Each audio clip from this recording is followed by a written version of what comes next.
Indonesia is on its path to becoming a connected and inclusive nation after its robust infrastructure boom in recent years. From constructing world-class transportation systems such as railways, roads, and bridges, to social investments known to be healthcare, schools, and even projects that aim to promote the overall urbanization of Indonesia's cities. How did we get here? Well, it might be because of this guy, Joko Widodo, the current president of Indonesia, and a man who is trying his best to improve the overall civilization of the entire nation. And according to his government's targets, they are aiming to increase infrastructure spending by around $165 billion by 2025, which is more than double what it had done in 2014, the year he was sworn into office. These are helping Indonesia to be on track in becoming one of the global economic powerhouses around the world. So how did such an infrastructure dream come to be? And where are we seeing the greatest amount of growth? Before we move on, don't forget to leave us a like and subscribe for more.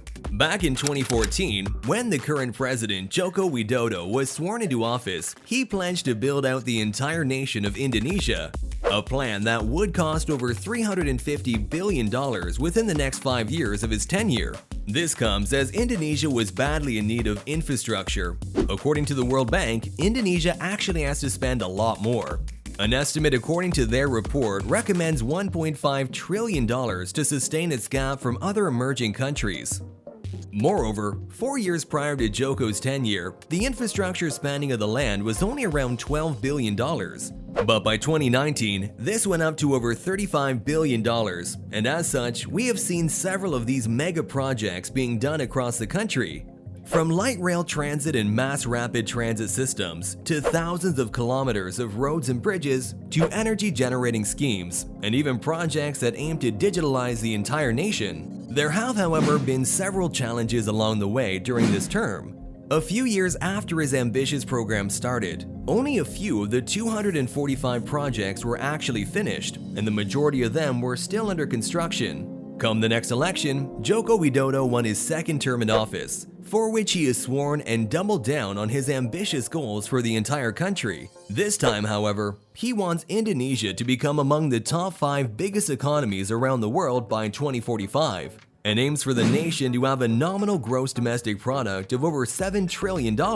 And within the next 4 years, from 2020 to 2024, he and his government announced a further $400 billion infrastructure plan, and one of them will be the development of the upcoming new capital city. This infrastructure today are now playing a key role in advancing the nation's overall economy. The funding of these plans, on the other hand, has been sustained due to the help of both private and public entities. The first plan, from 2015 to 2019, was funded through this graph. 50% came from the government and 31% from the private enterprises, while 19% which are state-owned enterprises. For the second plan, private enterprises will play a bigger role as the government enables the environment to be more investment-friendly.